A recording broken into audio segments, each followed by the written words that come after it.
Okay, let's talk about this paper that came out recently called Align Your Latents. It's for it's like a video diffusion model. So first, let's just go over diffusion models real quick, and how they work. A basic diffusion model basically takes an image, take an image,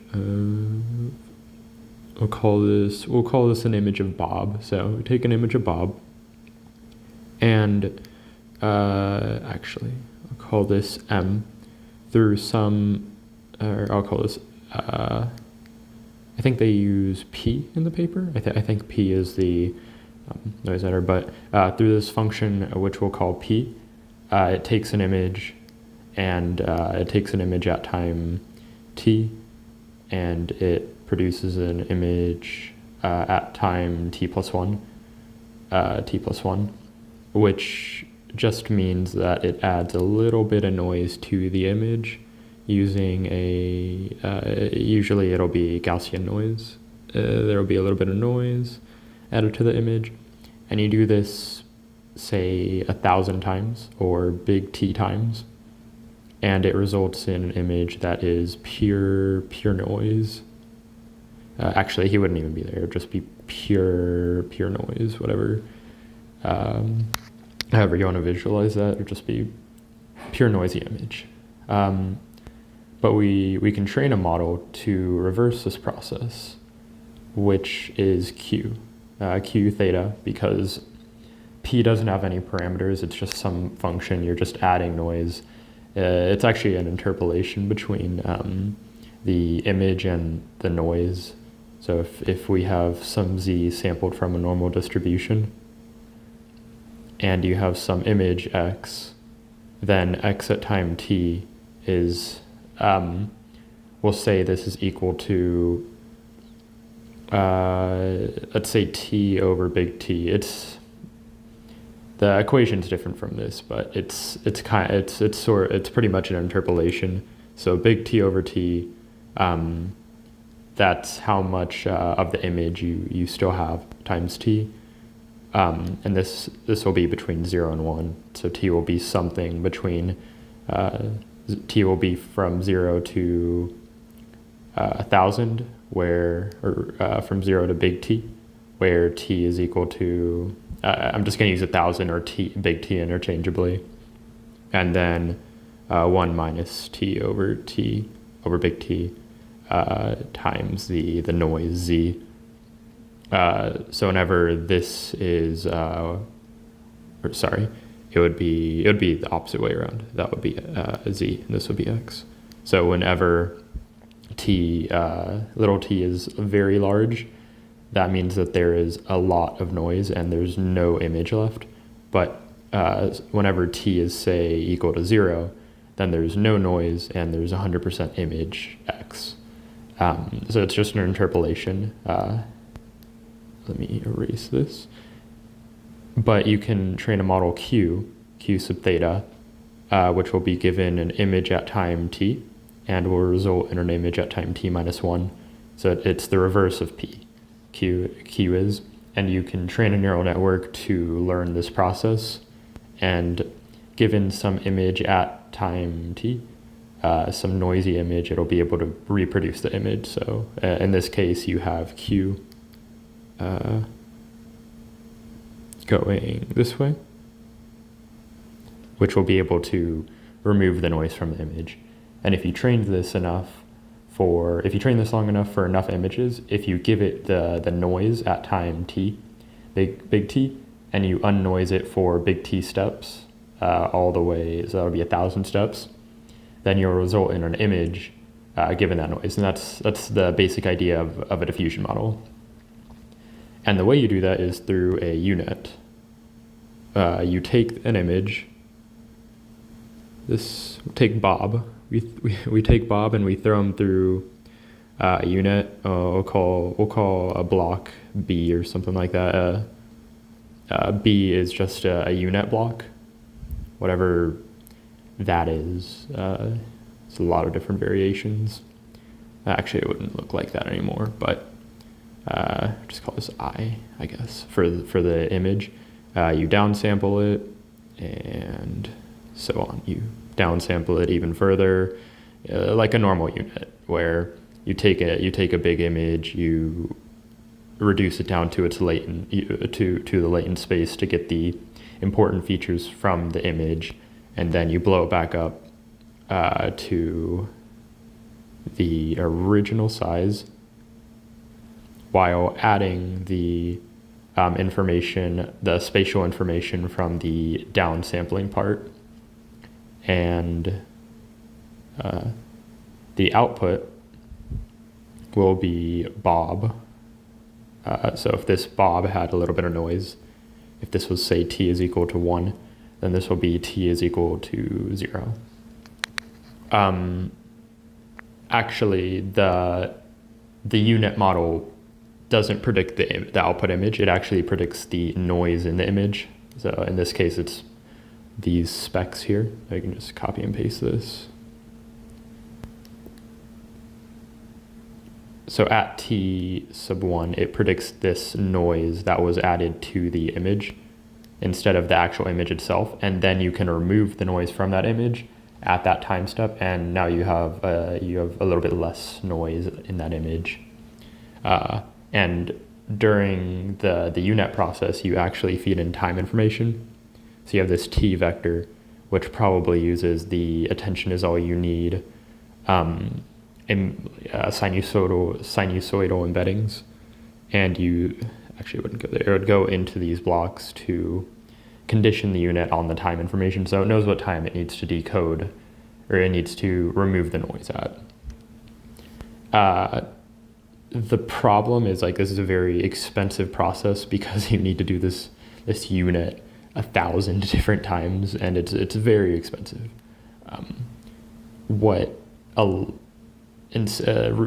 More recently, there's been a latent diffusion model, which is actually what Stable Diffusion uses. A latent diffusion model works by taking an image and then putting it through some encoder, which will probably be some encoder E, and then you get out this latent L, and then you can put it through a decoder and you get the original image out. You get Bob back out. So if we give it I, then we get out I, just like a normal autoencoder, and the latents just tell you what it's like, an encoded form of that data. So what you can do is you can train this autoencoder to encode an image and then decode the image, and then you do your diffusion in the latent space. So you take this to train it.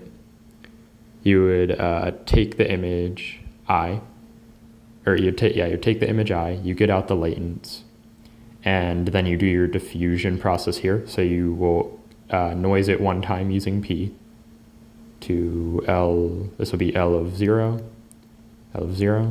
and then that'll be L of 1, and then you noise it again. So instead of noising the image, you're noising the latents in the latent space. That'll be L sub 3, and then you denoise it using P sub theta, which is your neural network function, your unit. And the encoder is static because you just need the latent part. So it's like a two-step training process. You first train an autoencoder to give you your latents, and then you train a neural network to unnoise latents to a meaningful representation that the decoder can then use to decode it into an image. So you'll denoise it again, and then you'll throw this through the decoder. This image right here will go through the decoder. I'm gonna try that out one more time. So that may have been a little confusing, but like the inference process. So say we have this encoder and decoder. We actually don't need the encoder because that if we use the encoder, then that assumes we already know what image we want. But let's say we have this noise. This will be Z, where Z is sampled from a normal distribution, and Z will be equal to the latents at time big sub t. this is for our inference process. Then you can throw it through our unit at one step, and now you have L sub t, big T minus 1, and you do this multiple times. You do this 1,000 times, and you have your L sub 1, and then you have your L sub 0, meaning that these are your latents that your encoder and decoder know how to deal with. Then you throw it through your decoder, and that gives you your image of Bob. There we go. Got our image of Bob. So you can kind of see it's different. It's slightly different from how you would do it with the normal process. Instead of giving it an image, you're giving it latents to unnoise. So you're unnoising these latents as opposed to unnoising the image. And it's a lot more it's a lot more computationally efficient because the latent space is much smaller than the image space. This is the image space, the image spatial space. And that is what this paper uses. This paper uses, it's called linear latents, and it uses latent diffusion models to generate video. One of the problems with video generation, which you can see in this image, is if I were to just sample, say, z sub 0 from a normal distribution and z sub 1 from a normal distribution. And actually, let's just say I sample z sub 0 from a normal distribution, and let's say I just like add a very small number to that. Just intuitively, that makes sense to kind of if I generate an image z, that'll be z sub 1. If I generate an image, so I throw this through this p sub theta t times, then this will give me z sub 0. This will be z sub 0 at time t. This will be z sub 0 at time 0, where t is equal to 0. And then we throw this through the decoder. Then I will get my image out, which will be, like, if we look at the image on the left, that could be that image right there. So this will be some image I. And let's say we take our z sub 1 at time t, we throw this through our model, and we get out t sub 0, and we throw it through the decoder again. This will be another image, but it'll be completely different. The model doesn't know that you want it to generate an image that's similar to z sub 0. It just generates another image, and it doesn't know. If you add time information, it doesn't know anything about a video. Like if I had a cat trying to jump over I don't know, a fence or something like that, then the model knows that it can probably generate an image of a cat jumping over a fence, but doesn't know how to move the cat in some way. It doesn't know, like if I had my amazing cat here,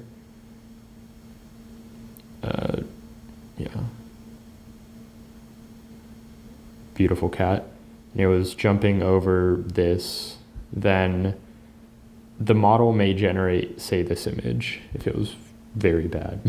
Anyways, the model may generate this image where the cat is near this block that it's going to jump over. Like if I were to tell a diffusion model, hey, generate me a picture of a cat jumping over this block, or a block, then it may generate me this picture. But if in a video, I want to move it slightly so it'll go up like in a jumping motion.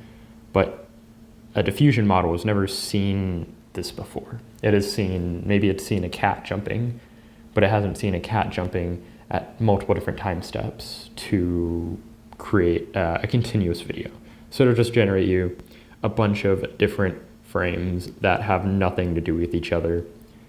And what we want is say, this image of the panda eating, some panda eating bamboo. It's in a continuous space where the model knows that it needs to move from one kind of time step to another. And this paper deals with that. I kind of like the images that they have here, where you have this initial normal distribution that you sample from, and the latent, or it kind of moves around in this latent space to some to completely different parts of the output distribution, showing you that they're not going to be close at all. It's kind of a cool picture, but then here you can see they're moving continuously through the space. So let's start with their solution. The solution is, initially you may think, why can't we just take video data and train it on that? Well, there's a lot of video data, but there isn't a lot of clean video data out there that's easy to use. Like on the internet, there's a ton of image data that's easy to use, but there's not a lot of video data that's clean and that is easy to model. Like there's a lot of YouTube videos out there, but they're all so different, and you can't have a model generate every YouTube video because they're all so different. Instead, they take the normal latent diffusion model, LDM, latent diffusion model that I described above, pre-trained on probably ImageNet or something like that. They may just take one from Hugging Face, the latent diffusion model that was trained by Stable Diffusion, or that was trained by like a Stable Diffusion model, probably Stable Diffusion 2, and use that as a base.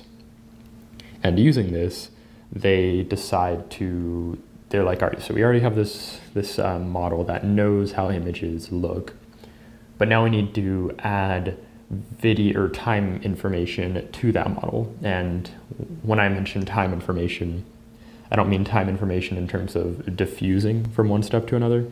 I mean time information in terms of the video. So now they want to add time information to there. And the way they do that is they just add convolutions to the UNet. And remember, the UNet would predict the noise that was at that time step so we can remove it. So a normal UNet block B will look something like you have a convolution. This will be our B. So you have this image, you throw it through this convolution, and then you get your output image, whatever that may be. And they propose adding additional convolutions in there that you can train. So they add, this will be our convolution in terms of the spatial dimension. And then you take the output, you throw it through a convolution in terms of the time dimension. Convolution in terms of the time dimension. We can kind of look at an image.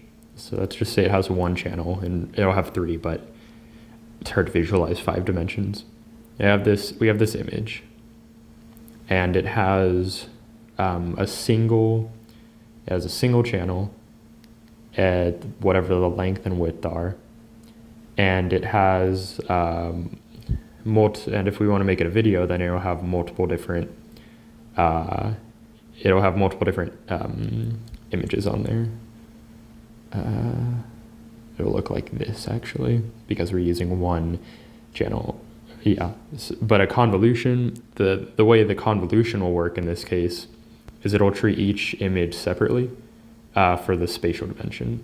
So it'll treat each of these separately, so it'll convolve this to some output image I, and then it'll convolve this to some output image, we'll say this is I1, I2, and then it'll convolve this to another output image of I sub 3. So this would be I1, 2, and 3. And these images don't know about each other. It's like it's like taking a batch of images, throwing it through a model, and it'll just generate you completely independent output images. And that's our conv-S.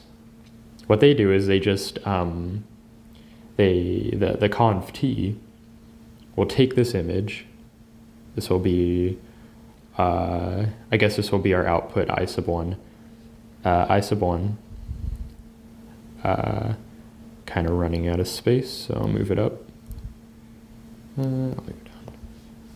So you take these images that you had for your output, I sub 1, I sub 2, I sub 3, and then you transpose it in a way where the channels are now independent, and then the time information is combined. So you can think of the time information like the channels.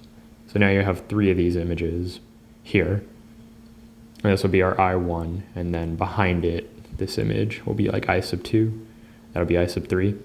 And now your convolution will take this information right here, this chunk out of here, and it'll, like a convolution works over channels. So in this case, it'll take the convolution over the time information because you transposed it, and then it'll give you your output image. And then you can do this multiple times.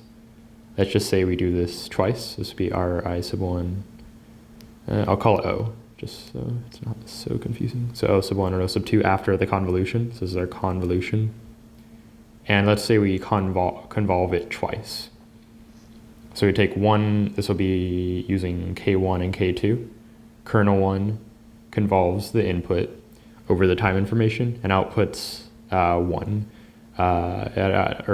outputs one output image, and then but it has information of all of the time steps in here.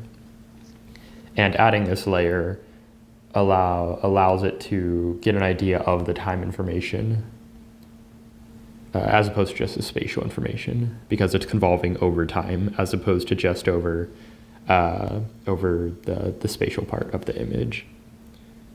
And they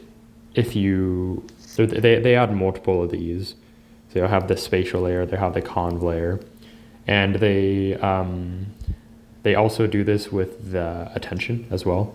They also have a temporal attention layer, which is just a global context as opposed to a local convolution context. And they add the spatial information, or the spatial information and the temporal information in a way where you can get the original model out. So if I had this image and I throw it through our conv S, our convolution over space, this will output, say, H. That'll be our hidden. And then we convolve it over time, conv T. This will output O, or this will output H sub 2, and this will be H sub 1. Then our output for the layer, it kind of looks like this. It'll be equal to H sub 1 times alpha plus, or alpha H1 plus 1 minus alpha H sub 2, where alpha is a learnable parameter, and it will interpolate between the original convolution over space and the output and the convolution over time. And that way you keep the spatial information and add the temporal information you need. But also, if you set alpha equal to 1, then you only have your spatial information. And this is exactly the same as if you had your original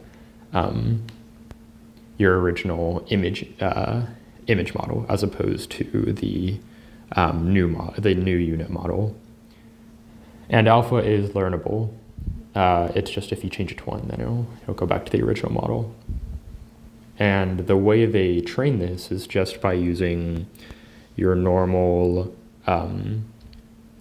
noise prediction, where you predict the noise using the UNet, and then you just use MSE to tell you how far, or you just use MSE as the loss, just like you would in a normal old diffusion model. And they keep the original layers static, the original layers that were trained on the images, and they only train the new convolution, the time convolution layers to add the time information. Now it's pretty simple. It's just I'm adding I'm adding convolutions over time and just training those, as opposed to training the entire network. And this way it'll have an understanding of time information. Now, one of the problems with this is the computational complexity. Just like usual, there's always computational complexity. And what we need to do is we need to find a way to generate a lot of frames, but in a not so computationally expensive way. Generating a lot of frames is difficult to do. And the way they do it is they take these latents. So we have our latent L, L sub 1, and then we have another latent, say we have a latent L sub 2, and we have another latent, say L sub 3. And if you look on the left, we're at step 1. Then we take these two latents. L1 and L2, and we can interpolate between them. L1, and then you have some interpolation between them, and then L2. And the way they do this is they train a model, or as they're training the model, they actually add, we're on step 2, they add masks in here. This will be, we can call this, say, L sub 1.1 or something like that. And it'll be just a mask. It'll just be some masked information. This will be L sub 1.2, and this will be L sub 1.3. And then you throw these masks through the diffusion model, or we'll call this the LDM. You throw everything through here. And it'll output the unmasked information. Well, it retains L1 and L3. And now you'll have, and this will be our L 1.1, our L of 1.2, and our L of 1.3, L of 1.3, which are 3 interpolated frames between L1 and L3. Now you have 5 frames when you had 2 originally. And then it looks like they do the same over the latents that are already interpolated. So you take these two, and then you interpolate these two already interpolated frames, like interpolationception, and you'll come up with 5 more frames. So for each of those 2 frames, you'll have more frames. So it's a lot of frames. You're just interpolating between frames, and you train it to take masked frames and convert those into the interpolated frames. And you can see this on the left where they do exactly that. And that's how you can make your sequence longer. And you just throw that through the decoder, and you just throw those interpolated latents through the decoder, and it'll decode them to images for you. Now, what if we want longer sequences? Well, it's very similar to this. Imagine we have our latents, L1, L2, L3, L4, and L5. Let's say we want to generate, let's say this was after, let's just say we're generating some video and we want it to be 10 frames. But our model only has content, or let's say we want it to be 7 frames, but our model can only do 5 images at a time because you don't have unlimited, space. You don't have unlimited space on your GPU, and the more images you're trying to do at a time, the more space you need on your GPU. To do this, you can mask it.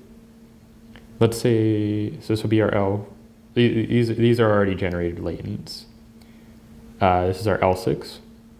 This is our L7. Just like with the original up here, or the interpolation up here, you can do kind of extrapolation, where you take the images, you take you just add images to the end of the sequence that are going to be masked.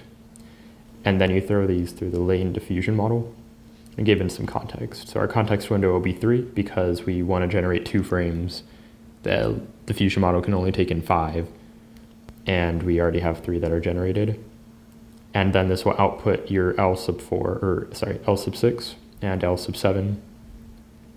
And these will be your 2 new frames. And then you can do this over and over again. So if we want to generate 2 more frames, I'll use L5, 6, and 7 as our context to generate L8 and L9. And that's how they can generate longer sequences. It's just like the interpolation. It's just an extrapolation instead. And they also, and during training, they also train it in this context as well, where it's not given all the information in and it has to generate, and given some frames, it has to generate new frames. So all 3 of these tasks are, they train this model on all 3 of these tasks: the generation task from scratch, generation task using the interpolation task, and also the extrapolation task to extend videos. And that way it can generate long videos of high frame rate. Now, they also do upsampling, and it's pretty basic how you do an upsampler. You just take an image, or you take these latents. These will be our latents. These will be L. This is just some set of latents for video. And then you throw it through the decoder. And now you have your images. These will be our images that are produced from the latents. This is our video right here of 3 frames. All you have to do is just train train a function. Let's see where it is. Yeah, train a function G. They call it G sub theta, which takes in these images. Draw it over here. G sub theta. It takes in the images and it outputs the it'll output the larger images because you're doing super resolution to increase the quality. So maybe you're going from 256 to 512. And it's a lot easier task to go from the latents to a smaller image, and then from the small image to a large image, than the latents directly to the large image. It's also computationally more efficient. It's easier to train as well, and then you'll have your output images, which we'll call. And you can train this just by using normal MSE. So given some images, you can train it to output images, just your normal old super resolution. I don't think they add any extra information to here. No.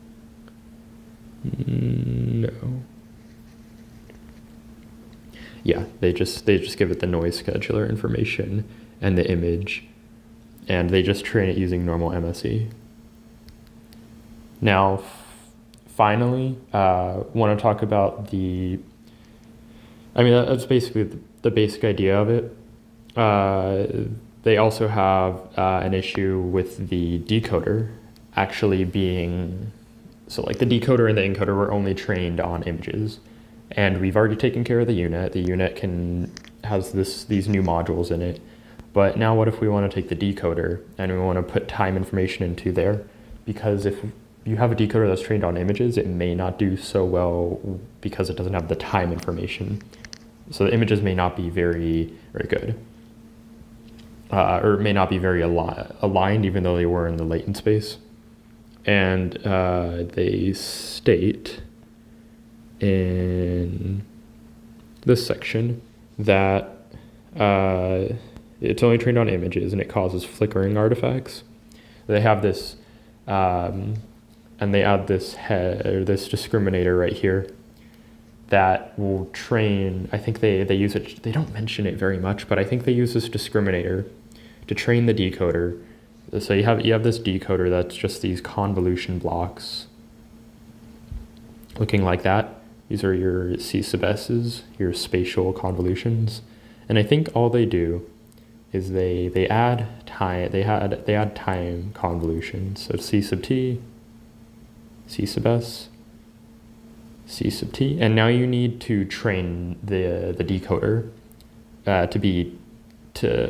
for these layers. And to do that, I think they use this discriminator, but I'm not exactly sure how they train it. I think the way they train it is if images are aligned in the video or not, and that's how they train the discriminator.